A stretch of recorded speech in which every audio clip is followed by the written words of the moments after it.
Hello and welcome to the Entrepreneurs on Monocle Radio, the show all about inspiring people, innovative companies and fresh ideas in global business. First up today, we'll head to Washington State to meet a former software entrepreneur who traded code for cabinetry and built one of America's most innovative kitchen companies. Kitchens are so primitive in the US. They're just boxes, and also the quality of most options is really low. So creating a system that's focused on innovating around cabinetry seemed really promising.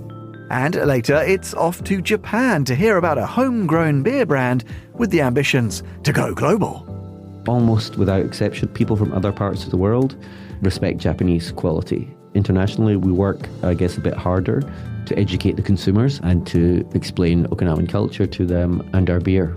We'll also head to Lisbon for some house news. All that and much, much more ahead on The Entrepreneurs with me, Tom Edwards.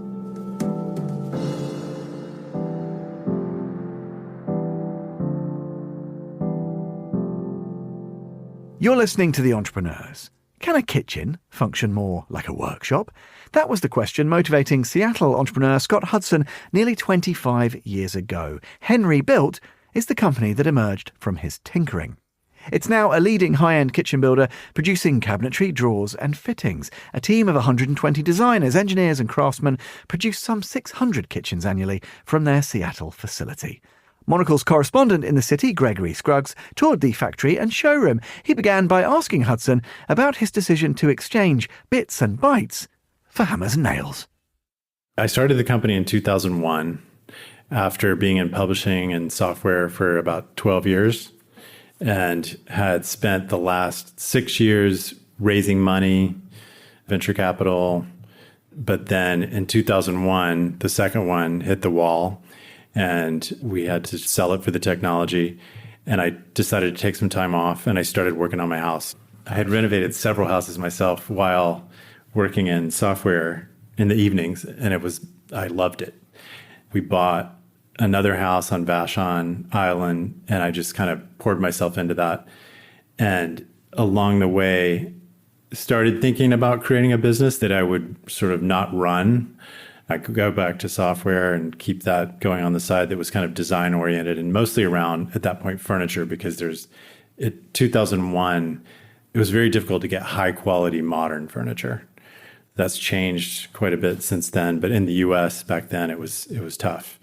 Started with that and then quickly realized that the kitchen was a unique opportunity because kitchens are so primitive in the US in particular, but in general, they're just boxes. They sometimes look nice. They're really hard to do, but they're kind of process of it's like a collage. You know, I'll get a cabinet maker. They'll make the cabinets. I'll find the knobs. Or my architect will, and we'll get a countertop and it comes together and it often has multiple things that didn't come out quite right. And it's still just a bunch of boxes and a work surface. But from living in New York, I used to walk by a company's showroom named Baffi, which is an Italian kitchen system company. And it started to ring bells and I started looking into that. And I thought, why don't we do this in the US? There's really no one in the US that works that way, that thinks of the kitchen more like a car. You know, we're going to industrially design this whole thing so that it's really well integrated. Those companies, a few of them, maybe 3 or 4 of them, European companies, had unique functionality that they had developed, that made a lot of sense. But to me, they were inflexible in some ways. They were kind of more processed than most people might want in their home. They weren't designed for integration into an existing home as much as here's an object that, has a certain quality. If you put it in your house, it will be cool and interesting and hopefully function well.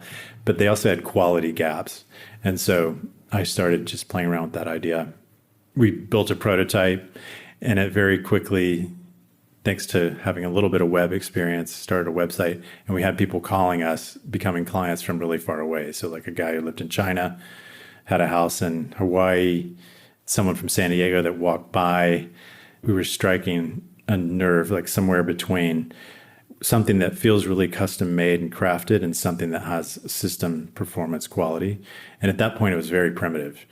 And I had no idea how hard it would be, but I just was so enamored of the idea that you could improve the way I felt to be in a house. Like I always feel too sedentary in a house. Like I should be making something.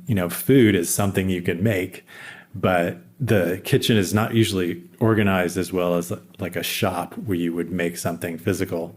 So that idea of, wow, this is a really cool experience to have in a home. And also the quality of most options is really low. So by creating a system that's focused on performance where you're innovating around what people usually call millwork or cabinetry seemed really promising. And it's also way harder than software. You can't fix bugs from 1,000 miles away. You have that client in Hawaii, you have a client in San Diego, and you have to figure out how to support that. Fortunately, we had some capability in doing that. We had early successes with that, and the business grew largely online to the point where 25% of our business was in New York in 2005, even though we were based here. And so we opened a showroom in 2006 in Soho. That was really successful, very tiny, kind of modest, but really successful. And we just kept focusing on developing this system around what it feels like to work in a kitchen, mastery of cooking, serving, and that became the brand. So we're standing here in the front of house, if you will, at Henrybuilt, where we are in a finished kitchen. What are some of the signature touches that make Henrybuilt kitchens so unique? So the goal is to have the right thing in the right place and to spend as little energy as possible doing the stuff you don't want to do as much. So this spice fitting tells you what it's for. If someone takes these spice jars out and uses them, they'll know where to put them back in extreme cases. So this is visual indication of what things are for. You have knife storage, utensil storage, you have flatware storage, all of which is both aesthetically artful and really highly functional. I mean, right down to slotted areas that fit the exact sizes of the forks and spoons for serving. Yeah, and the trick of that is this will actually hold 95% of what you can buy, but it is shaped in a way that it says the forks go here, the large spoons go here, the small forks go here. The tools that we design are specialized, but their location is flexible. So, for example, we're looking at a colander that is made of wood and stainless steel. You can remove that from this hidden storage or toolbox on the countertop, and you can put it on the backsplash along with other tools, other systems like a knife block that magnetically attaches to the backsplash, keeping the countertop clear. I'm going to remove this colander from the wall, and I'm going to put it in this recessed drain field next to the sink, which it fits perfectly in. Slide it over the sink, rinse the lettuce,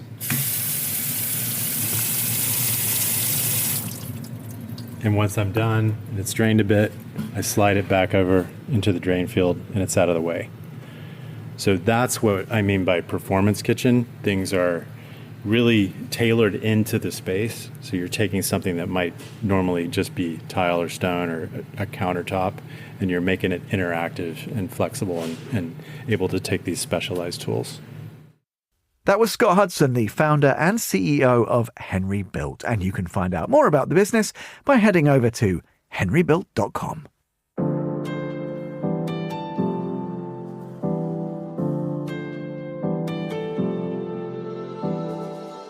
You're listening to The Entrepreneurs. We head to Okinawa now, where just this past month, Orion Breweries made history as the first local company to be listed on Japan's prime market. The brewer now faces the challenge of competing in the country's crowded beer scene while pushing for growth overseas. Monocle's Ryuma Takahashi caught up with Patrick Dugan, the company's head of international business, to hear how Orion plans to take its brand global. We're small, but we've been around since 1957. We were set up in Okinawa, is our heartland and our home, and was set up with the aim actually of helping to heal some of the wounds in Okinawa for the people there. And obviously, as we know, they had gone through a very hard time, and to bring some happiness and opportunity for the island through beer. Orion is very close to the people of Okinawa. It's something that is really massively important to all the people who are leading the company and all of the workers. On 25th September last week, Orion Beer recently listed on the prime market in Japan. Congratulations. This has been big news in Japan.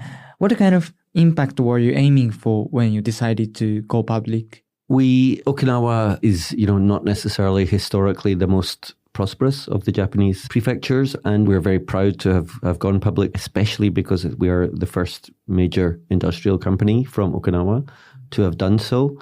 That was part of the mission when we got involved in the business as the sponsors and as the management team, to bring real pride to Okinawa.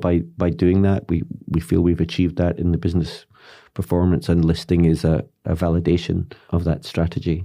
I think when people think of Orion Beer, it really holds a unique position as a beer that symbolizes Okinawa among Japanese beer. Why do you promote Okinawa so strongly? What do you see as the potential of the Okinawa brand image? I think there's a couple of things in that question. One is we do very much, on a basic level, our beer uses the water from the Yanbaru forest, which is UNESCO protected. So it's a wonderful water source, and we use barley and yeast in some of our beers that also come from Okinawa. So it's not just the people making it that are connected to Okinawa, also our ingredients. Okinawa, I think, means a lot of things to different people. From people from other parts of Japan. You've heard the phrase the Hawaii of Japan, I think, in relation to Okinawa. For overseas visitors, it's slightly different, but common to all of that is that there's a real uniqueness to me. I've been coming to Japan for 20 years. Okinawa is a place that really has a special atmosphere, and then there are beautiful beaches, there's beautiful scenery, but there's a warmth to the people, there's a warmth to the character, and that's what we want to convey in our beer. We want to bring the happiness of that Okinawa lifestyle, the chilled side of Japan, if I may say that, a more relaxed Japan than maybe you get in a big city like Tokyo. It's a big word, but it's the truth, and I think Okinawa is very much associated with that, and Orion is very strongly associated with Okinawa in the minds of especially the Japanese people. I've noticed that your company operates the Orion Hotel in Okinawa, and I often see, for example, Orion Beer t-shirts and some collaborations with fashion brands. I think you are putting effort into IP business beyond just beer business. What is the strategy behind this? You're right. It's a business that's been around for a while and been successful, but we have realized that we can take that to the next level, and we're doing so. So we're expanding our range of partners in terms of the breadth of the products which the brand can be associated on, so it can be seen by more people. So if you've been to Naha and walked down Koksaidori, then there are some wonderful Orion branded products. We've collaborated most recently at the Beer Festival with Gap, with Billabong, an Australian brand. So we amplify the brand to some extent by working with these other fashion brands, and that's something that's also gained attention internationally. It's a nice margin business to be involved in, because often it's our partners that are doing the management of production and the actual selling. So in terms of the financial model, it's a very attractive segment of the market to be in. And also, if done correctly, it brings the brand greater awareness. So people, they go back to Korea, they go back to Taiwan, they go back to Tokyo, wearing a cool Orion t-shirt. That's a walking billboard for us. It's something where we see as very important. I think Japan has several very large beer companies with strong domestic and international power. In such competitive environment, what's your strategy for continuing to grow? Well, we're small but perfectly formed is the way I would describe it. Or we could say we're the original craft beer.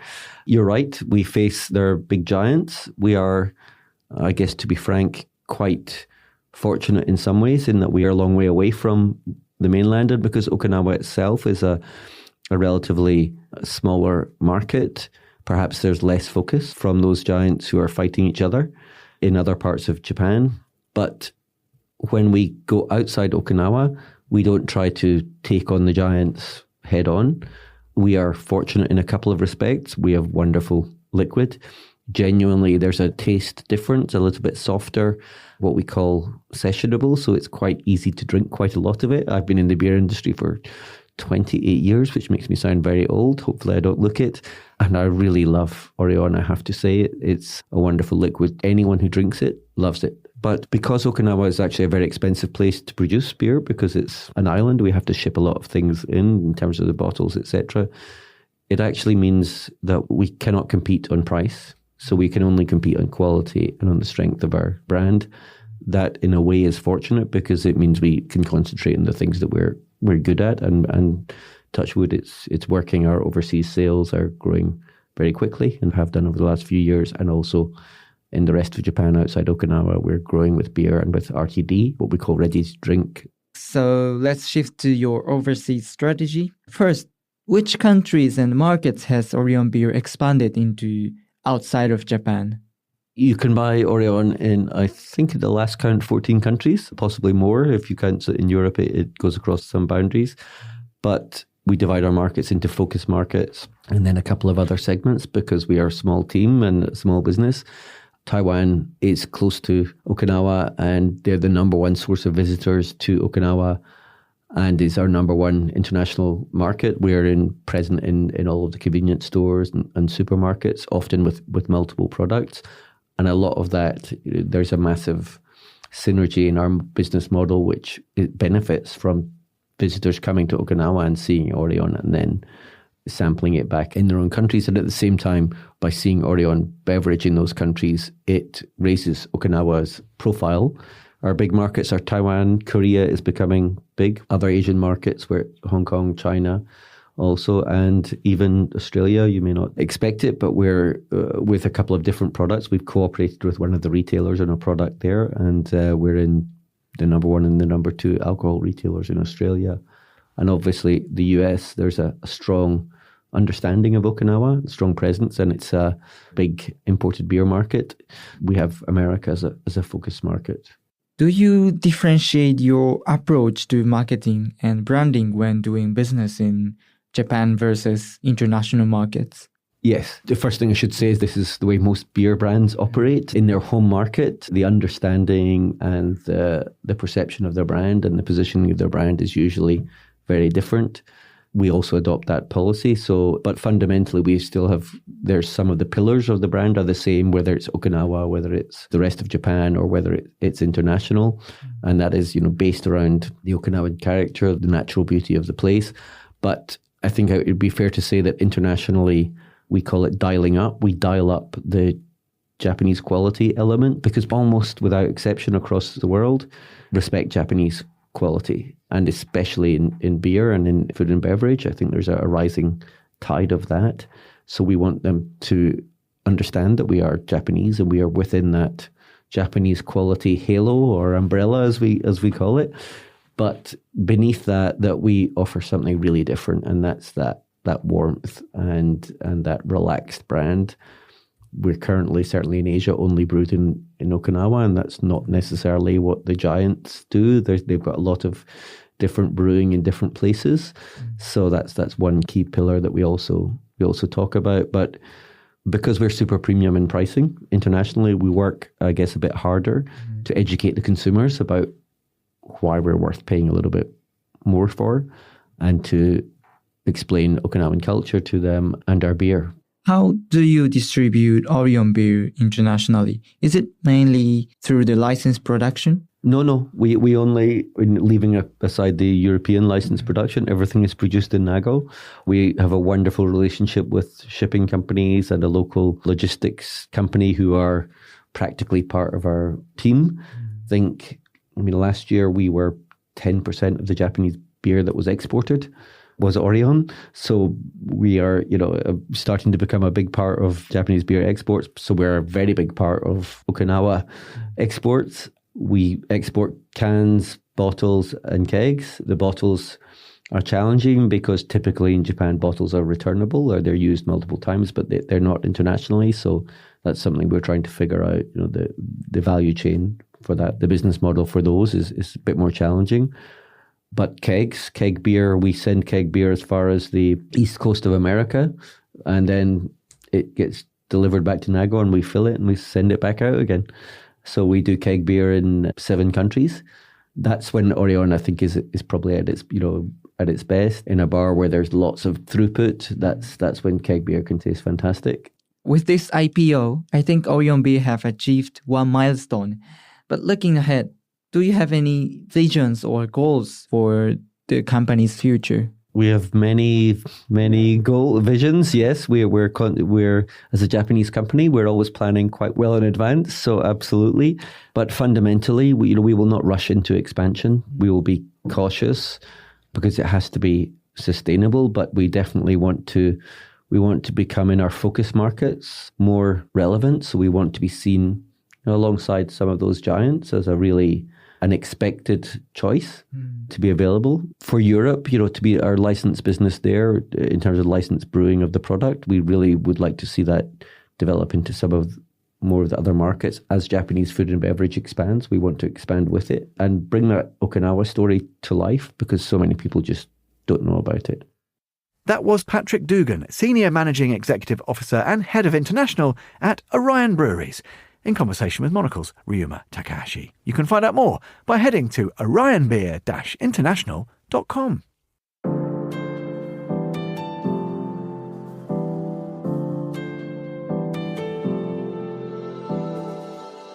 You're listening to The Entrepreneurs. We head to Lisbon now. I'm delighted to say I'm joined here in the studio by two of Monocle Radio's finest Portuguese speakers, it says here. Executive producer Carlota Rebello and senior correspondent Fernando Augusto Pacheco. Welcome both. Hola, Tom. Hola, Tom.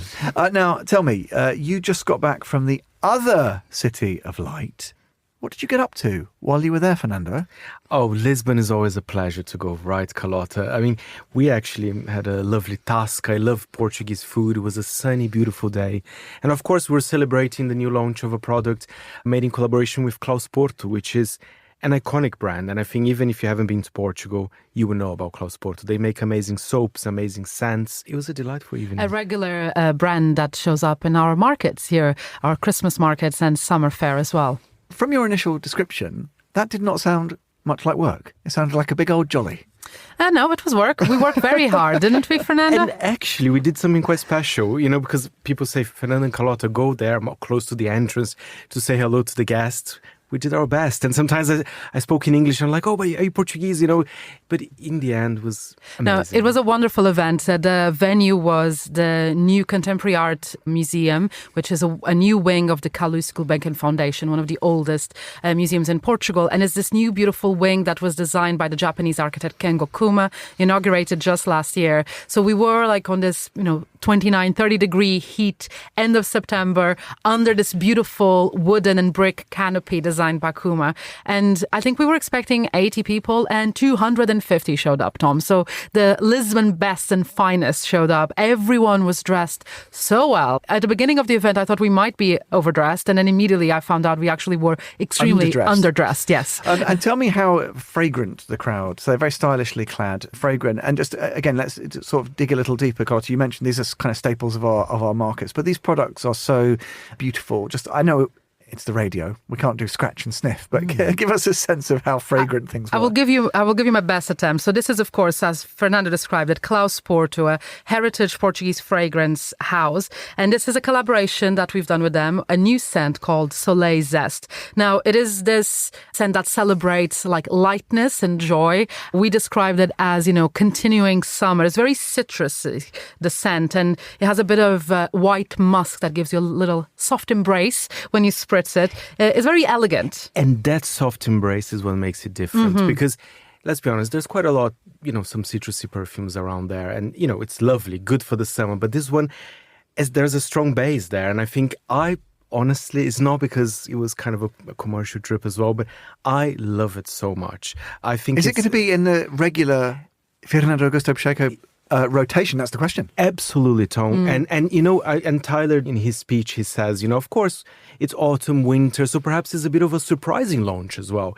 Because some people think, we should be a little bit woody or in the winter months. I don't think so. I think we need some freshness as well. And then the evening continued in a really elegant and beautiful way because there was then the sit-down dinner at the museum where the resident chef of CAM, he created this menu, André Magalhães, that's that's the name of the chef. He created a 4-course menu, and I have here a printout, a little prop to show you, Tom, where It's quite a dainty little menu. Well, it is. We're very classy like that. Where he was explaining before the start of the dinner how for the past couple of days, him and his team were spritzing the scent in the kitchen, trying to come up with how to replicate that scent into the dishes. So the starter, for example, was this amazing red prawn tartare with like lemon as the main flavor. And it was a highlight for me. Then the main dish was quail with lemon and citrusy couscous, which was something very different. I had never eaten anything like that. Then we had this little palate cleanser that was a champagne coupe with a little lemon as well, sorbet. And I really loved the dessert, even though it wasn't, we were quite full by then. It was this panna cotta bergamotta, which was incredible. I loved it. And extra points for a rhyming pudding. Always. So, Fernando, what is the fragrance of the coming season? Okay, we said it's the end of summer vibes, of course, Portugal. And if people haven't done a late summer trip anywhere in Portugal, they should. They really As should. we drift into the autumn here in London, what should the autumn be, smelling of? We've got, seasons of mist and mellow fruitfulness and all the rest of it. What's the kind of, what's marking your card fragrance-wise? Honestly, as I said before, I think we should escape from the obvious. And I think a launch like this in late September, it's quite interesting. Citrusy, people would associate with summer. But as I said, with the strong base, it's perfect for the season. But Tom, of course, there's so many interesting brands and interesting launches there. I think the fragrance market keeps on growing, very special.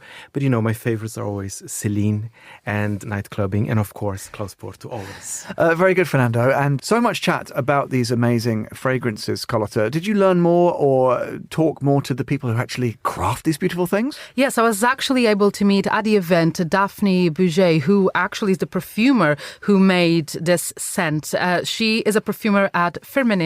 She collaborates heavily with Klaus Porto, and despite being usually based in France, for this scent, taking our brief for this desire for a fresh new scent, she was based in Portugal and created it using materials and elements that she found in the Portuguese landscape, which was amazing. And then also at the event, we had this beautiful installation made from wicker and just crochet. I can't even explain it, but basically were these amazing flowers made of all these materials that created this beautiful display where the bottles were lit up from the bottom. And I think this really replicates the vision of Klaus Porto as a store, because their shops are also very, very visually driven. And I know, Fernando, you went to one of the shops as well, their main store, right? And it's amazing. By pure coincidence, listeners, honestly, just 2 days after, I went with my father on holiday in Porto, and I went to one of the original shops as well, because Klaus Porto, of course, is from Porto. It's a 3-story townhouse in Rua das Flores.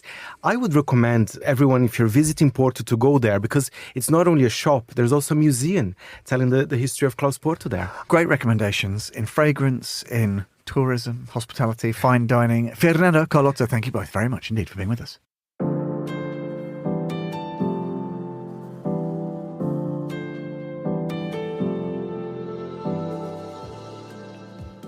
And that is all for this episode of The Entrepreneurs. We'll be back at the same time next week. Do look out for Eureka, available every Friday. The programme's produced by Laura Kramer, with audio editing by Jack Dewars. My thanks to them both.